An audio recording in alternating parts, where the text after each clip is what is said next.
Welcome to the XY Advisor podcast. To join a global community of financial advisors sharing and learning with one another to drive the positive evolution of financial advice, head to xyadvisor.com.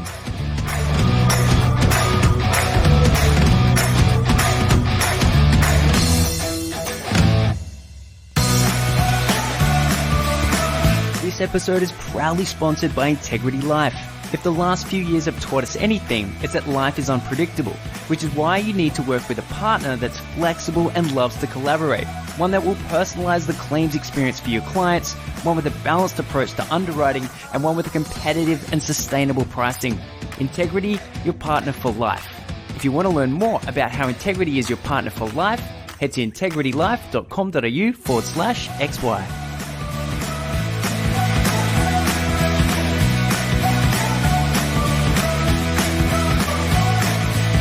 Hello and thanks for listening to another edition of the XY Advisor podcast. I'm your host, Fraser Jack, and I'm sitting here, or via Zoom obviously, with Ben Brett. Welcome. Hello, Fraser. How are you, mate? Fantastic to chat to you again. Good to see you. You know, you're in Brisbane, is that correct? That's correct, yeah. You're in Gold Coast, right? Yeah. Yes, I'm in the Gold Coast, yeah. So we're at least, half an hour's drive, maybe an hour's drive away. The Sunshine State, mate. The Sunshine State. That's where it's all happening. But do you want to give the listeners a quick overview of you and your business? Yeah, so my name is Ben Brett. I'm a financial planner with Bounce Financial. Bounce Financial is a business that I own with my wife and business partner, Cara Brett. We specialise in providing advice to professional families who have bought their first home and they're kind of wondering what they need to do next. That's really our space that we think we add the most value.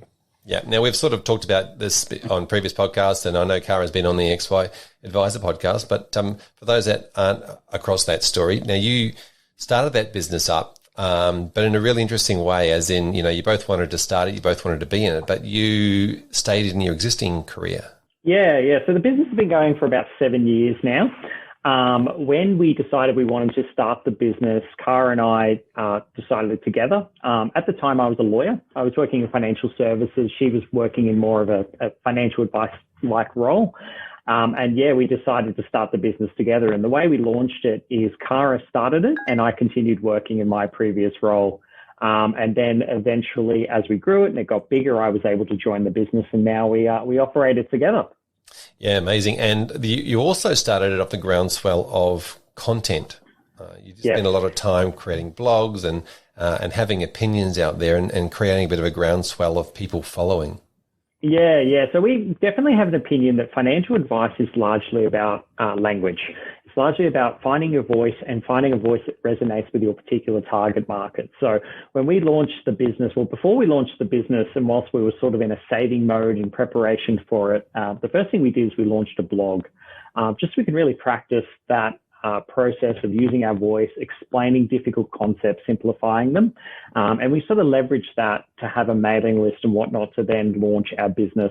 So hopefully we weren't starting from absolutely zero. We had a little bit of momentum from day one. Yeah, certainly the modern way of building a business. Fantastic. Now, that's probably a really good segue into what you're doing now. And I've noticed one of the things that you've recently launched is a podcast. That's correct, yes. So I was saying, Fraser, that I blame you for launching this podcast. You've put out a lot of really great content that helps financial advisors understand how to launch podcasts. And I think I read a blog post from you recently, and it just sort of removed all excuses as to why I shouldn't launch a podcast sort of thing. So, we launched it a couple of weeks ago. Getting a bit of traction on it now, and we've got a lot of episodes lined up that will be coming out over the next sort of couple of months. Yeah, fantastic. Now, like any launching of any new media content, strategy, whether it's blogs or whatever it might be, it's sort of all these things take time. They snowball over time. But I really like the idea that you ran out of excuses not to. Well, we've always been very content focused, right? So we're very prevalent on social media. We do blog posts regularly. We put out we've experimented with video and doing a bit of video content. And I think for a while, I was a bit concerned about spreading ourselves too thin by moving into the podcast space. But we really just had a lot of stories we wanted to tell, and podcast is such a good forum to do so. And we really felt that, I don't know, I feel like we can add value in this space. I think there's still a lot of opportunity there. Yeah. Now, just while we're on podcasts, there is a lot of, financial podcasts around at the moment, and they can cop some hard time from people in the industry or in the profession that say, is this advice? Is it not advice? Is it general? How does this all fit? Yes. And, I know we've both got stories that we've heard, both horror stories and information around this. Talk to me about that whole concept of, people learning financial concepts or getting a base of information from podcasts.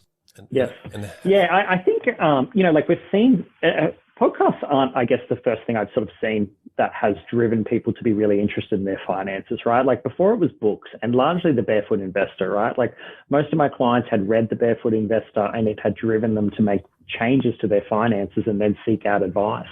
And what I'm seeing now is that movement from books onto podcasts because they're so easily consumable. And I'm actually finding that it is really driving a lot of people towards financial advice. It's a really, really positive thing for our industry. I've seen some commentary from the odd advisor saying, this is outrageous. You shouldn't be doing this. You're giving out advice. And honestly, if you're concerned that, you're not going to get clients because they're just going to learn everything from a podcast, then I'm not sure you're offering enough value to justify having a business. Clients are always going to want to seek out that person to help them understand. Even podcasts are so consumable and so great, but there's still a lot of content that they have to work through and think about and how it applies to their personal circumstance. So I definitely don't see podcasts as a threat. I see them as a massive boom to our industry. Yeah, I definitely agree. I think as consumers get a little bit of confidence off the back of that information. And obviously I see podcasts as long form content as sort of that digestible health food rather than a flashy ad, full of sugar. And it's a way of bringing people in that nice, slow and steady, role rather than just reaching out to people and saying, hey, financial advice provides value to you. Get in there and do it now. Yes. Yeah. And engaging a financial advisor is very much a leap of faith. A lot of the time you don't really know what you're going to get from it.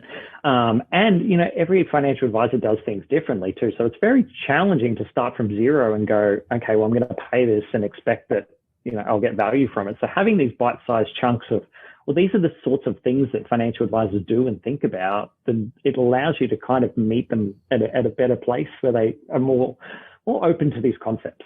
Yeah, I also find that, my theory around developing relationships with people online is very much about the consistency and regularity of doing stuff and seeing something over here and listening to that over there and just getting to digest the way that person thinks and feels and their philosophies and beliefs over a longer period of time. It's very easy when you meet somebody because, you're standing inside their personal space, you shake hands, or it might be if you're not social distancing. And you get that proximity conversation where, you met them, they're in front of you, they didn't kill you, so therefore they're a bit more trustworthy and you start to gain trust faster in real life. But online, you really need to make sure you've got that longevity and consistency. Yeah, and there's a level of familiarity, I guess, that you experience with someone you listen on a podcast. And, I would almost express it with you. Like, I've heard enough podcasts now that I probably feel I know you better than you know me. Because you do get to kind of know their personality a little bit, right? Like, you've seen it with other people. It's like being part of a group conversation. So, yeah, fantastic. Yeah. So there you go. So there's obviously a lot of podcasts, and where can you see that going? I mean, I personally, I've got an opinion. I think it's going to continue. A lot of financial advisors should and will be producing podcasts. Yeah. So for my podcast in particular, just to plug it, it's called Money Chats with Bounce Financial, if anyone wants to look it up. What we were trying to achieve with it. So a lot of the podcasts, I think, that are succeeding at the moment, they're very much geared towards very young people, like people in their 20s that are really trying to get things going. So I guess in identifying where we wanted to space ourselves, we were kind of going, well, where is there a gap? Maybe people that are in their 30s and 40s and maybe savings isn't as important to them. It's always an important part of any plan, but what's really challenging them is they're time poor. They're trying to find professionals that can help them, like mortgage brokers, lawyers, and they don't know about what they're doing, sort of thing. So we're kind of aiming ourselves towards that. I've set it up as a season 1 scenario. So I love the idea that I can just close season 1 at any time I want and never return to it if it's not really what we want to do. But I'm really enjoying it so far. So who knows, it might keep going. Yeah, that's really interesting. You're absolutely right. We've got My Millennial Money, and She's on the Money, and there's a lot of really popular podcasts out there. But you're right. It's sort of that demographic of the entry or beginner level. If you're pitching towards people who then want to be clients and want to have money chats or start having serious adulting conversations, then I think it's probably a great way to pitch it. We went to FinCon in the US. I think you've been there, the conference that happens there, and we heard from a lot of different podcasters, and the way they talked about it is, some podcasts, the focus of them is to be just a podcast, right? Like that it has such a big audience that it carries itself as a podcast, and that's the product.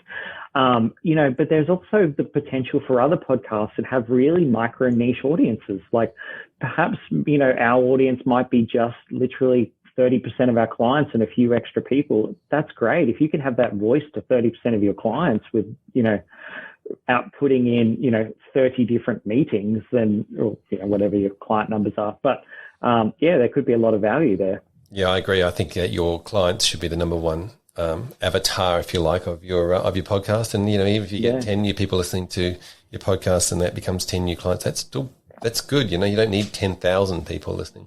No, exactly.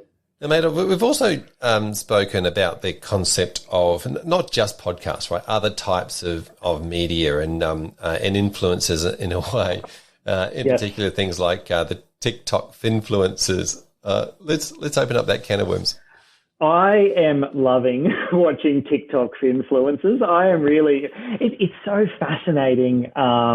These new social media things pop up, and then suddenly there's just this bevy of people which are out there sort of, doing their thing. And I've definitely seen, I think I follow like a Twitter account that highlights some of the worst of them, like some of the ones where they're like, invest in this share and you'll make 1,000 times your return. And I'm definitely seeing, like, it's a bit of a weird time for markets. I'm definitely seeing a lot of commentary that's like, oh, this is 100 bagger or something like that to indicate that it's going to 100 times itself. And there's some pretty intense promises that are going on in this intense market. So, I'm enjoying watching this. Yeah, there's a big difference, obviously, between podcast talking confidence and giving a bit of background, and then flogging a product off the back of some unlicensed financial advice because there's Don't get me wrong, it's terrible advice. Like I find it interesting from a human perspective. It's like these things pop up, and I come from a legal background too, so I think about regulation and how you go about regulating. And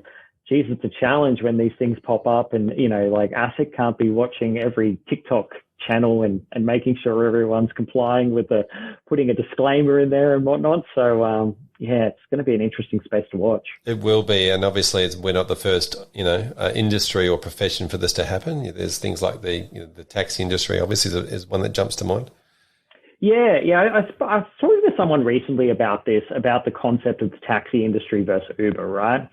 I kind of have this theory that financial advice has a risk of becoming the taxi industry, right? Like the taxi industry started as a normal industry, and every time something went wrong, there was calls and demands that it be changed. So, if something bad happened, there was, okay, well, we need a camera in every taxi. So every taxi had to go and then put a camera in. Or, if a vehicle crashed or something, then, okay, every taxi needs to be reviewed every single year. And this just kept piling on and on and on. And I think, this story of this taxi industry is very familiar to financial advisors that are going, yes, there were people that perhaps did the wrong thing, and we're all trying to now meet all these needs, right? And as the taxi industry found out pretty quickly, when Uber popped up, they kind of expected that those regulators that had been so hard on them would crush Uber, would say, look, you can't do this. These are the rules and you have to follow them. But we all know how that story ended up, that Uber now exists and it's now prospering. So I think, the financial advice industry has a lot to learn from that experience, and that we need to be very conscious of Uber that is appearing in the financial, and we're seeing this with these influencers. We're seeing unlicensed advice pop up. We're seeing the evolution of wealth coaching, which is not to be lumped in with unlicensed. I think wealth coaching is actually a really exciting and great area to move in, but it's something to be very conscious of with financial advisors, that if we are over-regulated and people can get their needs met at a better price point, that we may go the way of the taxi industry. Yeah, I also like to come back to the idea that you're right, with the unlicensed financial advice. But when I think about what a financial planner, a financial advisor does throughout, their client-facing time, there is so much of it that's not financial product advice, right? Especially with reviews at meetings, and just there is so much of it that could be, some form of, helping somebody overcome a fear of something, or, educating people about stuff, talking about strategies and how they work. The whole coaching piece, as you said, not just cash flow coaching, but actual coaching, as in asking people really good questions and then getting them to come to the realization that they have the answer inside their head and it's their answer, so they're more likely to actually take note and do that.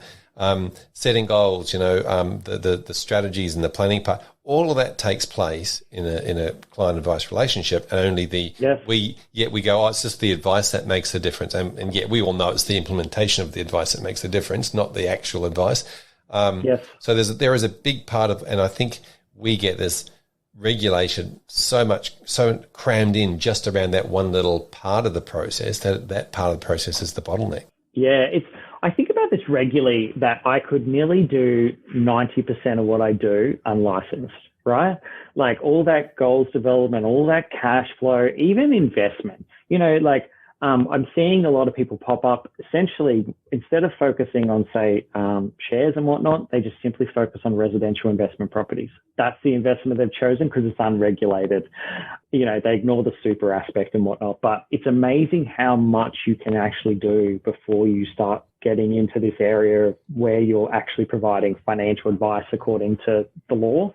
So there's a real risk that people will start to do that. And I'm seeing, I'm having clients that have seen perhaps other people who are unlicensed, who are providing nearly a service that's very similar to, I guess, the service I'm providing from their perspective, but they're not qualified financial advisors. And many instances, they've got issues with conflicts of, receiving kickbacks from property developers, or, there's a lot of all these things that we're trying to crush out of the financial advice industry are popping up in this unlicensed area. So...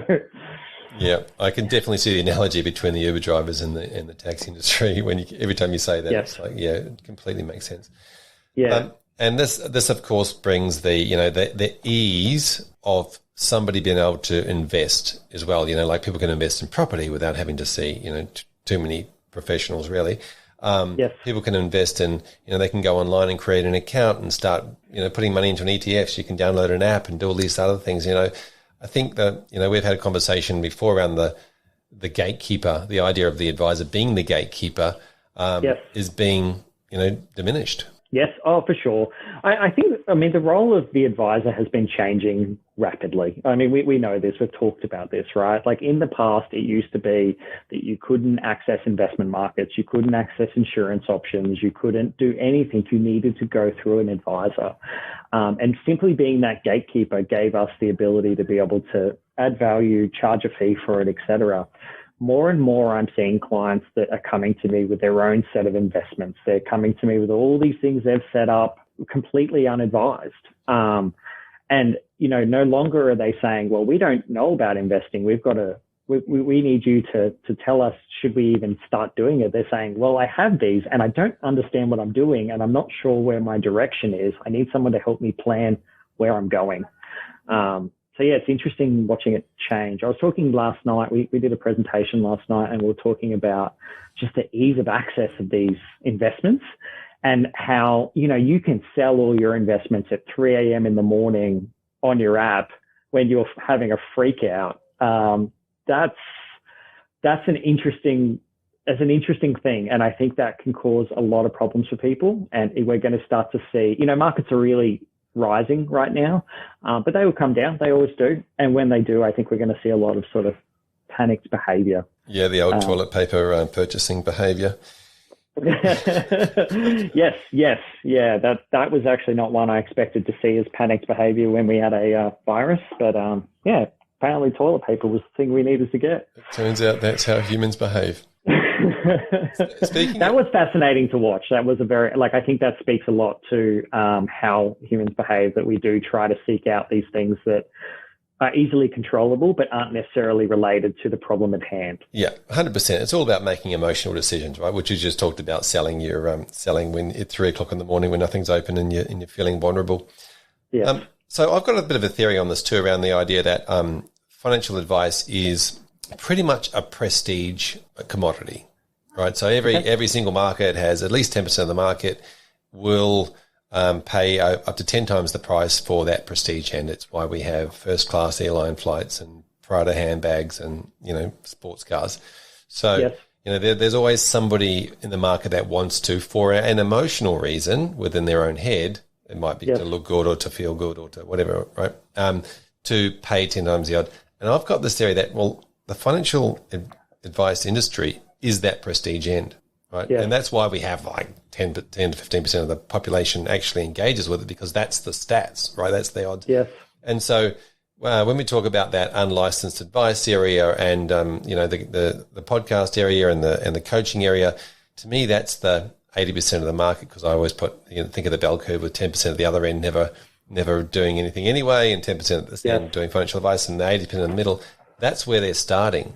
And so, but that's why people are coming to you with a portfolio of stuff that they've picked up along the way. Yes. Yeah.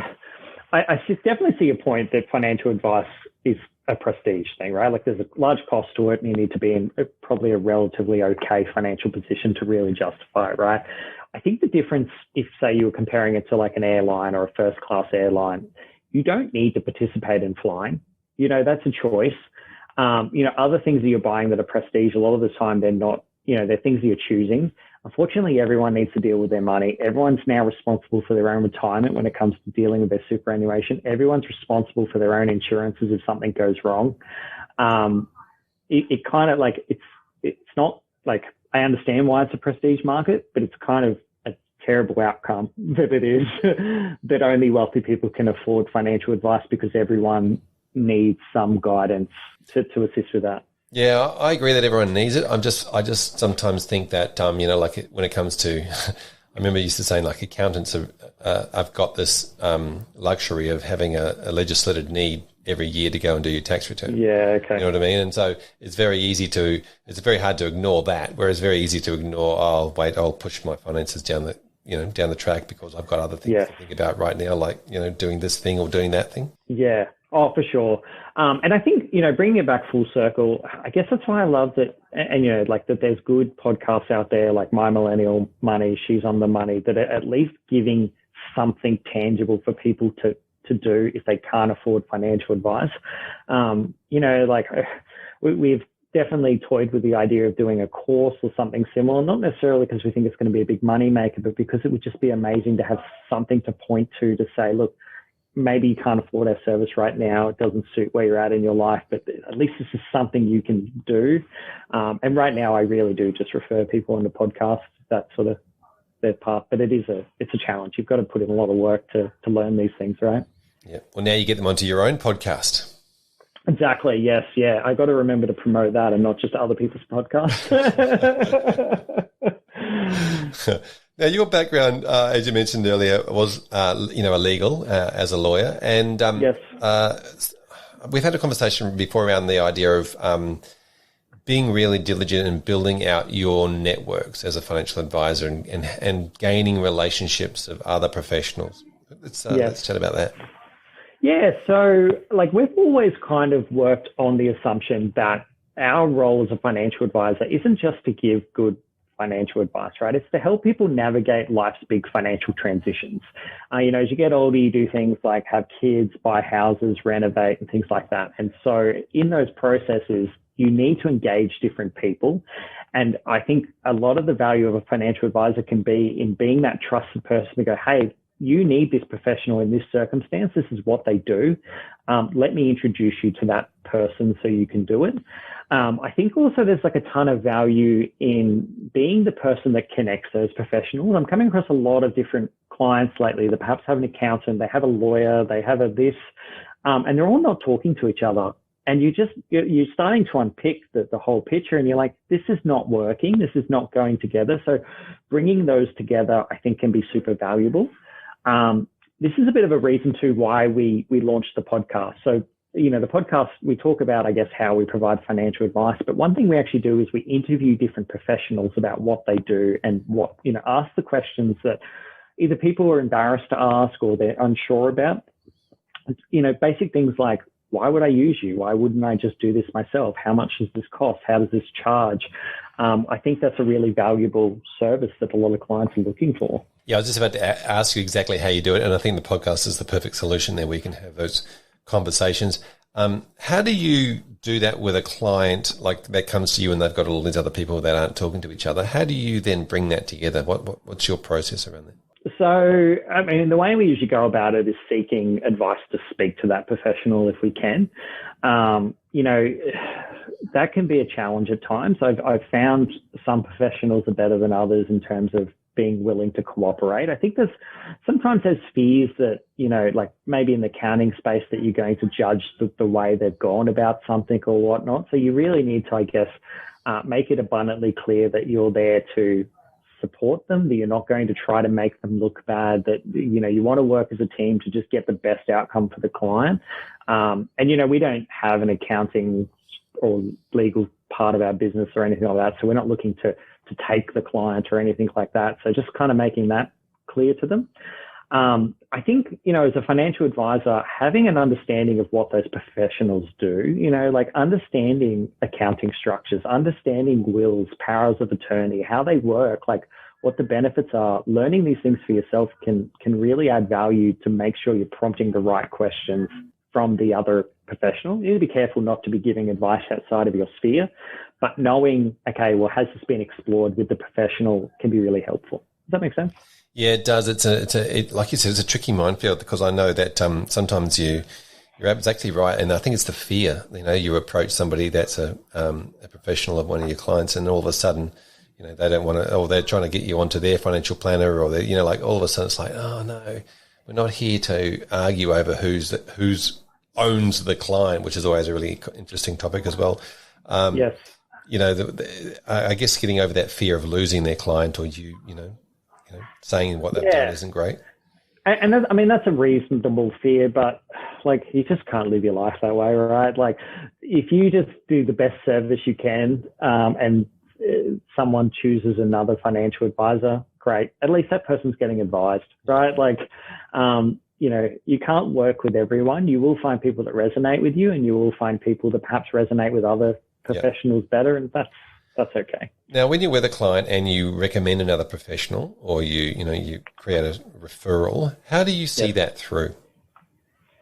Very good question. In terms of I don't like to push the client to do things, like to necessarily engage with that professional. I do like the idea that there is an element of you've got to let that professional have their own process.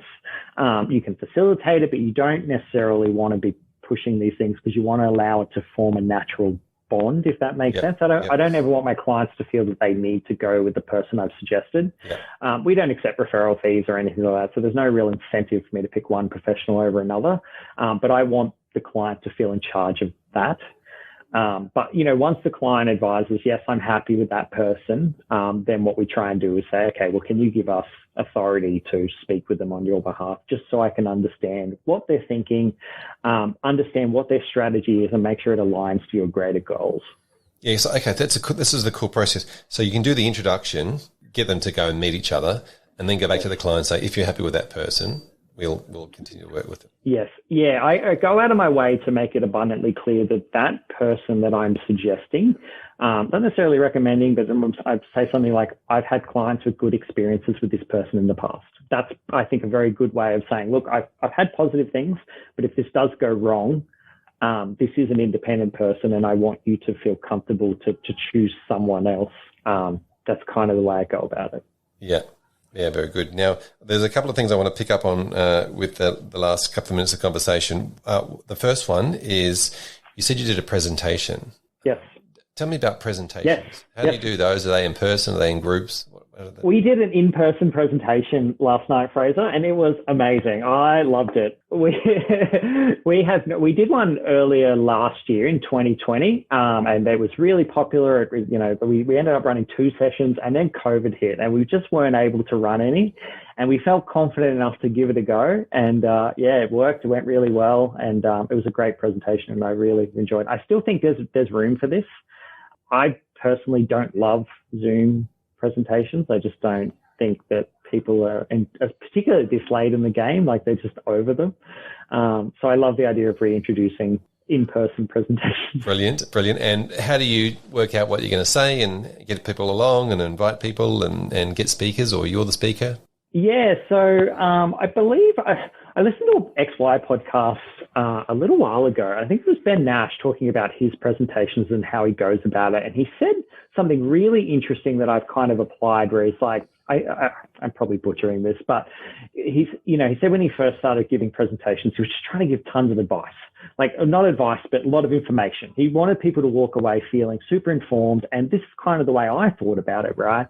And he kind of realized that isn't necessarily the best way to go about it. People just felt like they had too much information and they couldn't take steps. So I, to some degree, I've kind of followed that methodology of trying to give enough that it's like, these are the steps we go through in our head of like, here's the things we need to address, right?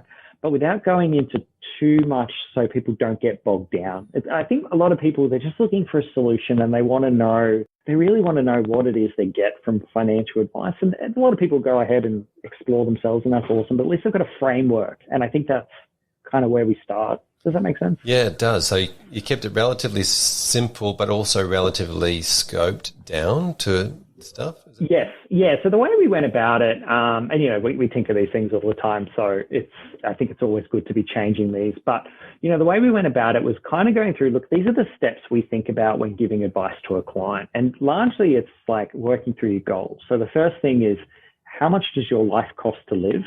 And is that an appropriate number? And really drilling down on that. The second is, okay, what's coming up in the next 5, 10, 15 years? We're going to need additional money, and planning for that. And the third is, what is your financial freedom goal? What is your long-term goal? And by starting with it, when people think about investments, they're like, I like investment properties. That's the first thought they have. Whereas for me, I'm like, all investments can be good and can be bad.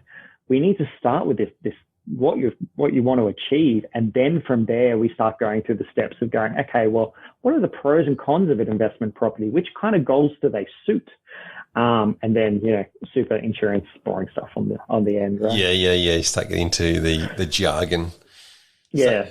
Yeah. I mean, again, with super and insurance, it's kind of just highlighting that, for a lot of people, I think they feel silly that they don't understand it. And they shouldn't. It's ridiculous. It's a ridiculous system. It started simple, and then lawyers got into it and started trying to find loopholes. And so it just got more complex and complex as time went on. And now every person has to navigate a very complex system. So just highlighting it's okay to feel out of your depth and to engage someone, or to alternatively, you've got to do a lot of research. Yeah, that's fantastic. And how do you get people along? Okay, so we use Eventbrite to sort of thing. And surprisingly, we get some attendees through their organic search. I actually find that people do search Eventbrite for events, which just surprises me wildly.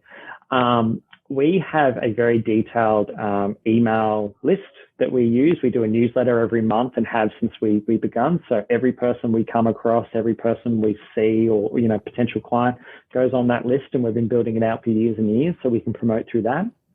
We also have our Instagram, Facebook that we were always promoting. So we have a reasonable reach that we can use to sort of push these things. And are they free, or do you charge for them? So we did this one for free. In the past, we've charged really small amounts to try to promote attendance, really. If someone pays $10, they tend to show up to things.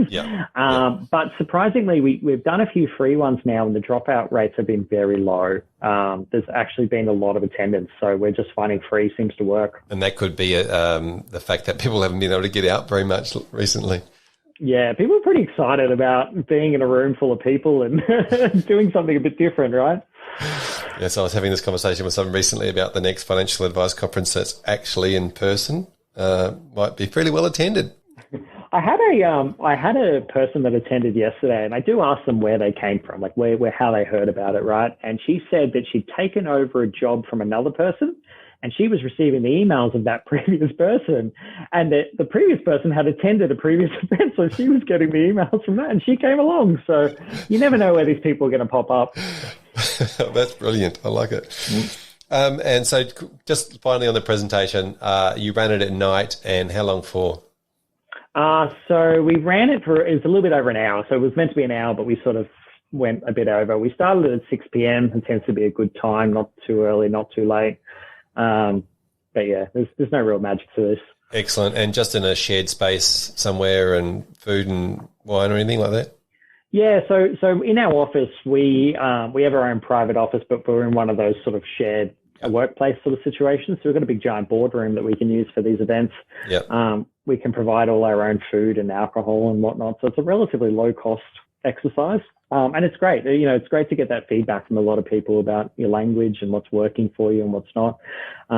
But yeah, we tend to get the odd client out of it, so it works really well. Yeah, awesome. And what sort of number is a good number to get in? Okay, so we were trying to aim for 45, with the idea that sort of 5 to 10 is going to drop off. That sort of suits the room that we have. Like, it really depends on how big your room is, how many people you think can attend.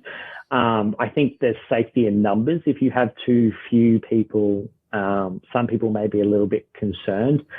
We also do a couple of things to make people feel comfortable. So the first is we make it abundantly clear at the start that, you know, we're not going to ask them to just talk about any of their financial situation or anything like that. We may ask questions, but they're never expected to everyone stand up and tell me exactly how much money you have or how much you earned. Like, that's not happening. There's no pecking order. Yeah. Yeah. And we're very open with, you know, make it really clear what we're going to talk about, but very open with our own personal lives. I like, even the way I provide financial advice, I'm very open with my own personal financial journey.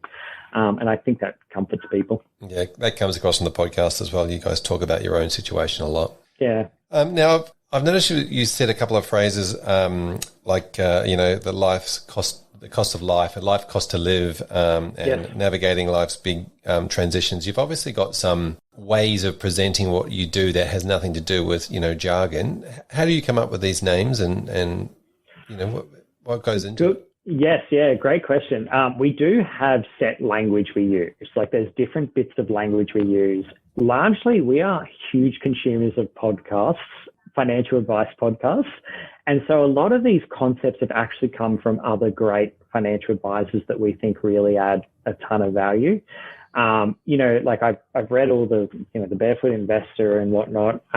It can be a little challenging as a financial advisor reading these things, because you're not necessarily learning anything new, but if you think deeply about what language are they using, why is this resonating? You know, the Barefoot Investor, for example, I think the brilliance in that book is the stories. He tells a story, and that's what resonates with people. And just thinking about why are people enjoying this? Why is this resonating with them? And what do you want to engage with? There's an American called Ramit Sethi. I don't know if you ever come across him at all. No, I haven't. He's got a book, I Can Teach You to Be Rich, I think it's called. He wrote it years ago, and he hates the title. That's probably why I wouldn't read it. Yeah, I heard about him through Tim Ferriss. And he actually, the reason we went to that FinCon event, well, for a number of reasons, but he was headlining and he was a thing. And he's got some great stuff. Like, one thing he talks about is spend extravagantly on the things that bring you joy and cut mercilessly on the things that don't. And he's kind of got this concept of, it's not just about reducing how much you spend, it's about increasing how much you spend on the areas that you really love, like having a reason to do that. And we've really incorporated that into the way we think about things. So credit to him. I think for a lot of people, you know, like I talk to my clients about this, money's meant to be spent. And so a financial advisor shouldn't only be talking about saving money, they should be talking about spending it and how we're going to spend it. Yeah, exactly right. That's fantastic tips. You know, listen out to other people in the industry and other podcasts, and listen out for those language things. Not necessarily learning about strategy or product, but learning, you know, the language that they use with the consumer. Yeah, it's almost expected as a financial advisor. Oh, you should always be trying to learn about strategies and whatnot, but you should just know those things, right?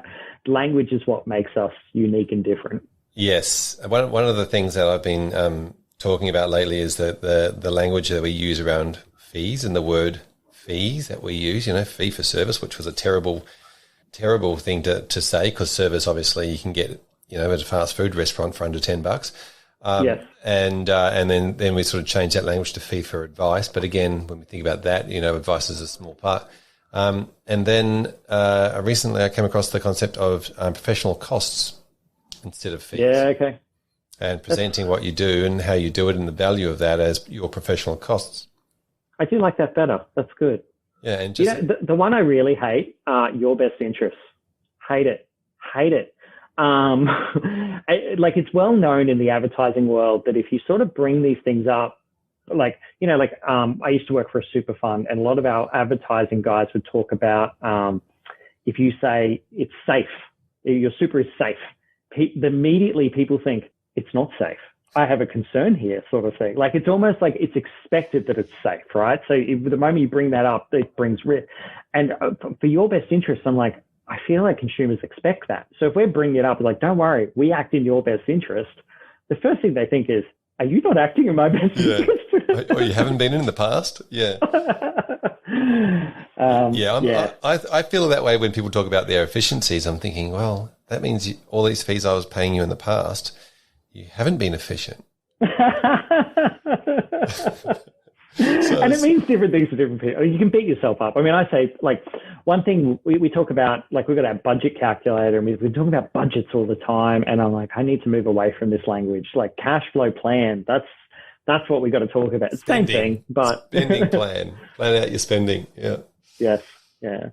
Hilarious. Yeah. Language is a funny thing. I can spend all day on that one. Fantastic. So one of the other things I wanted to chat to you about was scaled advice. I know a bit of a move from language, but there's a lot going on in that space at the moment. It's a bit of a hot topic around with the regulators trying to work out the scaled advice. What are your concepts? Yes. What are your thoughts? I think deeply about scaled advice quite a lot. You've highlighted before, financial advice is a premium service, and it's only being accessed by 10 or 15%, yet everyone needs to participate. So scaled advice seems like the obvious solution, right? Like it seems like the thing. It's like, well, if we can just tailor it to the exact thing they need, then we can price it appropriately and they can receive that service. I think there's a lot of criticisms about SOAs and whatnot, not allowing for scaled advice. And I think that's reasonable as well as unreasonable. Like there's different things. But I think some of the issues with scaled advice don't necessarily relate to the regulatory framework, but more around how human beings think. My experience with scaled advice has never been positive, in that most people think they know what their concerns are, but the more you unpick these things, the more you discover, look, that's not your like you may say, like your concern may be, okay, well, is my super invested correctly? And that seems like an easy one that you could scale down. Okay, well, here's what you need to do. But a small amount of research is nearly going to get you there, right? Like for a lot of people that are younger, it's like moving into a more high growth strategy can tend to make sense for them. But that's never the real issue. It's, do I have enough for retirement? Should I spend my money now? Like, am I even going to retire? Like a lot of people really, they struggle to see that it's even a path for them. So it's very hard to provide scaled advice, and I don't think it's the regulator's fault. Yeah. I think there's a lot in the way here. I actually, like some of what you were just saying then resonated with me, but it was sort of also around the fact that at the small part of the end, we're doing the advice where we might be scaling. You can scale for a specific strategy area. You can scale for time. And the word scale to me also means not just scale down, but scale up too. So that's a really interesting part of it when you can say, well, I'm providing advice at scale, but that's a different conversation. But just on this idea of, like humans often get overwhelmed if you put too much information into, I want you to make a decision on this thing. So I'm going to give you so much information that you're overwhelmed and you make no decision. So how do we balance this scale advice with saying, well, we actually do all these things, but this month we'll do this one, and then come back next month we'll do that one, or whatever, because it's kind of like, I feel like the scale advice has been put into one bucket where it probably should be spread over many. Yeah. And, I guess you made a really good point before where you talked about like, it's a very small portion. The strategy part is this very small portion. It's like the goals and all those discussions of fears and whatnot. Like that's the big part. And how do you scale that down? Like you can scale, I'm only doing super, but when you're having these conversations, it's like, well, it's all interrelated. It's a challenge. I'm not really sure how to fix this. Yeah. And then the next step is the reverse of that of, advice at scale. How do we get to more, like you did with your event, how do you get to, help people at scale versus just being told that we're only allowed to talk to one person at a time? Yeah. And like, the idea of general advice versus personal advice, like it's so blurry between the two. You know, like if you are talking to a room, you know, it's likely you won't stray into personal advice because, you know, you're not doing individual one-on-one. But as that room gets smaller, suddenly you're like, okay, well, this is an older room. I might talk about this strategy being more likely for older people, and suddenly it's like, is this personal advice? Yeah. There is a line. Hey, tell us about what you got planned this year. What's the 2021 look like for you guys, and are you developing anything special? So we had a lot of plans for 2020 that didn't really launch off. So 2021 is kind of just a reboot of 2020 and all my plans for that. Hopefully my plan is to avoid getting COVID, which would be really nice. Essentially, it's still the same path. It's grow the business. I still have capacity to take on clients. I'm still always looking for clients, keep delivering a high level of service, find better ways to connect with our existing clients and improve the service and improve their outcomes. Same old. Wow, fantastic. Well, Ben, thanks for coming and hanging out and having a yarn with me today. Really appreciate it. Thanks for having me. If someone wants to continue the conversation with you directly, what's the best way for them to get hold of you? Yeah, so feel free to email me, ben@bouncefinancial.com.au. Our website is obviously bouncefinancial.com.au, so if you want to have a little look or drop an inquiry, please do so. I use a lot of LinkedIn as well, so Ben Brett on LinkedIn. Feel free to send me a message or follow my stuff, and we can connect. Yeah, and check out Ben and Cara's podcast. So Money Chats with Bounce Financial. Wonderful. And if you've got any of your own opinions and you want to chuck them into the conversation, jump on the XY app and start commenting, and we'll hopefully be able to join the conversation with you. Ben, thank you so much. Really appreciate it. Thank you. Well, there you have it. Another episode of the XY Advisor podcast. I'm Fraser Jack, and I'm joined here by Emily. G'day. Hello, Fraser. Now it's time for another shout out. Who have you got in mind? I want to give a shout out to XY legend Antoinette Mullins. Not only has she just come back from maternity leave, having beautiful little bub number 2, but she's shared a couple of great posts on the platform talking about how she's really taken on the resources and the discussions and the content, both from the free general platform as well as XY Plus, has really implemented that into her business and has nailed her onboarding process. Her ability to bring people into her business, deliver the value, articulate that value, and create a phenomenal onboarding experience, and then get some sensational reviews is awesome. So just massive shout out to you, Antoinette. You're doing amazing work, and your clients really, or I'm sure, really appreciate having you in their corner. Wow, another amazing story. Thanks for sharing that. Hey, if you're enjoying this podcast and you want to give us a bit of a shout out, then we'd love it if you could jump on to the iTunes app or wherever you're listening to your podcast and give us a bit of a review and a bit of a shout out. So we look forward to catching you in the next episode.